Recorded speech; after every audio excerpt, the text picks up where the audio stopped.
Hello friends, welcome to my channel. I am Ruchi Pandey, science teacher. हम देख रहे थे बायोलॉजी वाला पोर्शन क्लास 10th के लिए। स्ट्रेटजी हम देख चुके हैं और हमने सिलेबस भी देखा कि हमें कौन कौन से चैप्टर्स जो हैं वो करने हैं। तो स्टार्ट करते हैं। सबसे पहले हमारा चैप्टर अवर इन्वायरमेंट से, एंड ये इसका लेक्चर नंबर 1 है, जिसमें हम environment, ecosystem, types of material और साथ ही साथ बायोटिक एंड एबायोटिक कंपोनेंट्स के बारे में देखेंगे। सबसे पहले हम देखते हैं इन्वायरमेंट होता क्या है। तो हर वो चीज़ जो हमारे आसपास है, हमें सराउंड करके रखी हुई है या किसी न किसी तरीके से लिविंग थिंग्स को हेल्प कर रही है उसके सर्वाइवल के लिए, वो सारी चीज़ें इन्वायरमेंट के अंतर्गत आती हैं। इन्वायरमेंट जो है उसमें बहुत सारे मटेरियल्स होते हैं और इन मटेरियल्स को 2 भागों में बांटा गया है, that is biodegradable and non biodegradable. पहले हम टर्म को समझने की कोशिश करेंगे। तो बायोडिग्रेडेबल मीन्स ऐसा सब्सटेंस जो डिग्रेड हो जाता है बायो की मदद से।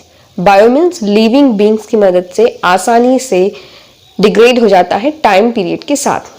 उन सभी चीज़ों को हम बायोडिग्रेडेबल वेस्ट कहते हैं।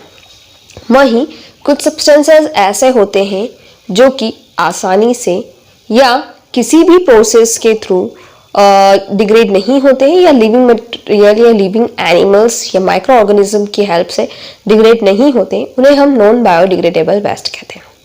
सो सिंपली अगर वे में कहा जाए कि जो डिग्रेड हो जाए इजीली, वो कहलाएंगे बायोडिग्रेडेबल वेस्ट।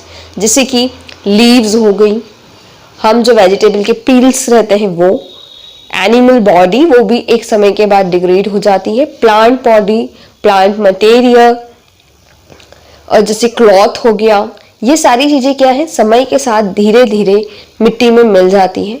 लेकिन जैसे कि प्लास्टिक, ओके, पॉलीथीन, फिर कुछ हमारा इलेक्ट्रिकल के जो मटेरियल्स निकलते हैं, ये सारी चीज़ें ऐसी होती है जो कि वक्त के साथ डिग्रेड नहीं हो पाती है, एज यूजुअल वैसे की वैसी बनी रहती हैं।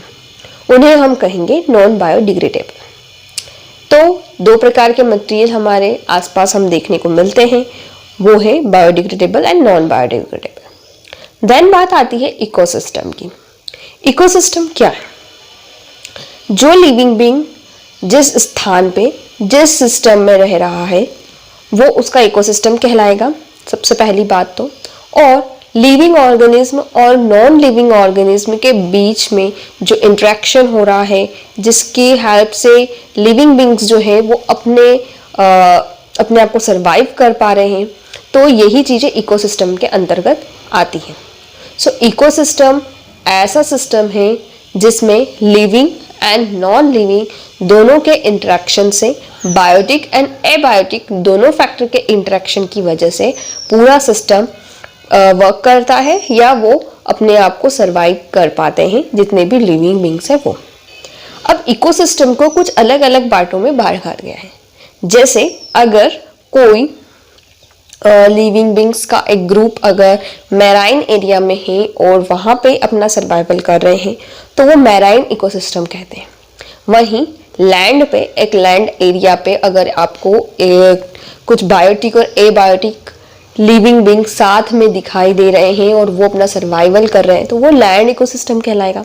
ऐसे ही एक्वेटिक होता है, टेरेस्ट्रियल होता है, देन फॉरेस्ट एरिया होता है। और अगर हम, ये तो थे नेचुरल, लेकिन कुछ ऐसे इकोसिस्टम है जो कि हम लोगों ने तैयार किए हैं, हम लोगों ने प्रोड्यूस कर दिए हैं। जैसे कि क्रॉप फील्ड होती है।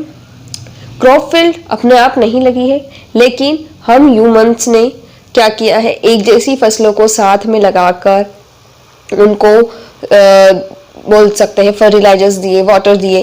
तो ये एक सिस्टम हमने वहाँ पे क्रिएट करा ताकि वो जो प्लांट है वो वहाँ पे ग्रो कर पाए और हमें उससे प्रोडक्शन मिले। तो ये भी हमने पूरा इकोसिस्टम पूरा तैयार किया है। लेकिन चूंकि ये ह्यूमंस के द्वारा हुआ है, इसलिए इसे आर्टिफिशियल इकोसिस्टम कह सकते हैं। वैसे ही पार्क में भी हम अलग अलग प्रकार के प्लांट्स लगाते हैं और उस एरिया में एक इकोसिस्टम, एक इन्वायरमेंट क्रिएट करने की कोशिश करते हैं। जैसे हो गया एक्वेरियम, तो ये भी क्या है, मैन मेड एक्वेरियम है या आर्टिफिशियल इकोसिस्टम इसे हम कह सकते हैं। नेक्स्ट बात आती है, दो प्रकार के कंपोनेंट्स होते हैं, abiotic and biotic components. Biotic components में तो सभी प्रकार के लिविंग ऑर्गेनिज्म आ जाते हैं, वहीं एबायोटिक कंपोनेंट्स में वो सारे कंपोनेंट्स आएंगे जो कि इन बायोटिक यानी लिविंग ऑर्गेनिज्म के लिए ज़रूरी है उनके सर्वाइवल के लिए। जैसे बात हो गई wind, then air, then water, land, इस तरह की टेम्परेचर, ह्यूमिडिटी, ये सारी चीज़ें जो हैं वो अपने आप तो कुछ नहीं कर रही, लेकिन उन्हीं की वजह से सर्वाइवल हो रहा है किसका, बायोटिक कंपोनेंट्स का। अगर ये चीज़ें सही मात्रा में बायोटिक कंपोनेंट्स में नहीं पाई जाएगी या बायोटिक कंपोनेंट्स लिविंग ऑर्गेनिज्म को नहीं मिलेगी तो वो सर्वाइव नहीं कर पाएंगे। तो ये दोनों का मीन्स दोनों के इंटरेक्शन की वजह से ही इकोसिस्टम क्रिएट हो पाता है। अब अगर हम बायोटिक कंपोनेंट की बात करें तो सबसे पहले इन्हें 3 भागों में बांटा गया है। पहले होते हैं प्रोड्यूसर्स, देन होते हैं कंज्यूमर्स एंड थर्ड नंबर पे आते हैं हमारे डिकम्पोजर्स। अब किसी भी चीज को या हमें क्या चाहिए, सरवाइव करने के लिए हमें एनर्जी चाहिए, न्यूट्रिएंट्स चाहिए, ताकि हम हमारे दूसरी लाइफ प्रोसेसेस भी कंप्लीट कर पाए।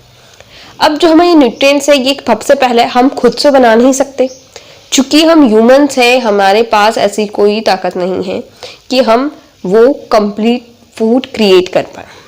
तो हम जाते हैं किसके पास, या तो हम प्लांट्स पे डिपेंड होते हैं या एनिमल प्रोडक्ट पे डिपेंड होते हैं। अगर हम प्लांट की बात करें तो प्लांट जो है वो एक ऐसे लिविंग क्रिएचर है जो कि क्या कर सकते हैं, फूड क्रिएट कर सकते हैं। तो जो लिविंग ऑर्गेनिज्म अपने आप फूड क्रिएट कर पाता है उन्हीं को हम क्या कहेंगे, प्रोड्यूसर्स। और जो उन पे दूसरों पे डिपेंड है, प्रोड्यूसर्स पे डिपेंड है अपने फूड के लिए, अपने न्यूट्रिएंट के लिए, उन लोगों को हम क्या कहेंगे, कंज्यूमर्स। एंड थर्ड बात ये आती है कि जब जैसे कि कोई प्लांट है, अगर प्लांट डेड हो जाता है, मिट्टी में है, तो कुछ समय बाद आप देखेंगे कि अपने आप धीरे धीरे वो प्लांट क्या हो जाता है, पूरी तरीके से डिस्ट्रॉय हो जाता है, डिग्रेड हो जाता है। तो ये किस वजह से हो पा रहा है, तो उसकी बॉडी में बाद में आफ्टर डेथ कुछ डिकम्पोजर्स या कुछ ऐसे माइक्रो ऑर्गेनिज्म या लिविंग ऑर्गेनिज्म वहां पे आ गए जिसने क्या करा, उनकी बॉडी को डिग्रेड करना शुरू कर दिया। तो ये जो लिविंग ऑर्गेनिज्म थे जिन्होंने क्या करा, डेड एंड डिके मटेरियल को डिग्रेड कर दिया, इन्हीं को हम क्या कहेंगे, डिकम्पोजर्स। तो जिन्होंने खाना बनाया उन्हें हमने कहा प्रोड्यूसर्स, और जो इन खाने को पे डिपेंड है अपने सर्वाइवल के लिए उन्हें हमने कहा कंज्यूमर्स। वहीं जब कोई लिविंग ऑर्गेनिज्म डेड हो जाता है तो उसकी बॉडी को डिकम्पोज करने का काम जो करते हैं उन्हीं को हम कहते हैं डिकम्पोजर्स। अब प्रोड्यूसर्स जो है वो भी कई प्रकार के होते हैं, जैसे कुछ होते हैं जो कि लाइट का यूज करते हैं अपने खाना बनाने के लिए, तो वो फोटोसिंथेसिस की प्रोसेस करते हैं, उन्हें हम ऑटोट्रॉफ्स कहते हैं। वहीं कुछ ऐसे होते हैं जो केमिकल्स का यूज करते हैं अपना फूड प्रोड्यूस करने के लिए, तो उन्हें हम क्या कहेंगे, कीमो ऑटोट्रॉफ्स। तो जितने भी ग्रीन प्लांट्स हो गए, एल्गी हो गए, ये सभी क्या कहलाएंगे, हमारे प्रोड्यूसर्स। अब हम बात करते हैं कंज्यूमर्स को। कंज्यूमर्स को भी आगे फर्दर 3 भाग में बांटा गया है, जो डायरेक्टली प्रोड्यूसर पे ही डिपेंड है या जो सिर्फ और सिर्फ प्रोड्यूसर्स को ही इंटेक करते हैं, उन्हें हम कहते हैं प्राइमरी कंज्यूमर्स। और प्राइमरी कंज्यूमर्स जनरली हमेशा क्या होंगे, हर्बीवोर नेचर के होंगे। हर्बीवोर नेचर मीन्स जो सिर्फ क्या खाएं, हर्ब्स खाएं। ऐसे एनिमल्स जो सिर्फ किस पर डिपेंड है, हर्ब्स पर डिपेंड है, या जिनका सर्वाइवल के लिए वो सिर्फ हर्ब्स को ही यूज करते हैं, उन्हें हम हर्बीवोर कहते हैं। तो प्राइमरी कंज्यूमर्स हमेशा कैसे होंगे, हर्बीवोर नेचर के होंगे, ऑलवेज प्लांट को इंटेक करेंगे। देन आते हैं हमारे सेकेंडरी कंज्यूमर्स, जो कि या तो प्राइमरी कंज्यूमर्स पे डिपेंड होते हैं या प्रोड्यूसर्स पे भी डिपेंड होते हैं। मीन्स वो आइदर पूरी तरीके से वेजिटेरियन भी हो सकते हैं और नॉन वेजिटेरियन भी हो सकते हैं, दूसरे एनिमल्स पे भी डिपेंड हो सकते हैं। इसी प्रकार से आते हैं हमारे टर्शियरी कंज्यूमर्स, जो कि दूसरे जो सेकेंडरी कंज्यूमर्स है उनको कंज्यूम करने का काम करते हैं। तो इस प्रकार से हमारी एक चेन बन जाती है कि प्रोड्यूसर्स है, इन्हें इंटेक करते हैं प्राइमरी को इंटेक करने वाला होता है सेकेंडरी कंज्यूमर, सेकेंडरी कंज्यूमर्स को इंटेक करने वाला होता है टर्शरी कंज्यूमर्स। देन हम देखते हैं डिकम्पोजर्स, तो इन्हें भी दो भागों में बांटा है, दैट इज डेट्रीवोर्स एंड सेप्ट्रोट्रॉप्स। डेट्रीवोर्स वो होते हैं जो कि दूसरे डेड डिकेइंग मटेरियल को खाने का काम करते हैं, मतलब वो जैसा पड़ा है उसे वैसे की वैसे एब्जॉर्ब कर लेते हैं। लेकिन सेप्ट्रोट्रॉप्स जो होते हैं वो क्या करते हैं, उनमें जो डाइजेस्टिव जूसेस है उसे वो क्रिएट करके पहले डेड बॉडी पे डालते हैं, देन वहाँ पे प्रोसेसिंग होती है और फिर जो मटेरियल प्राप्त होता है उसे वो ग्रहण करते हैं।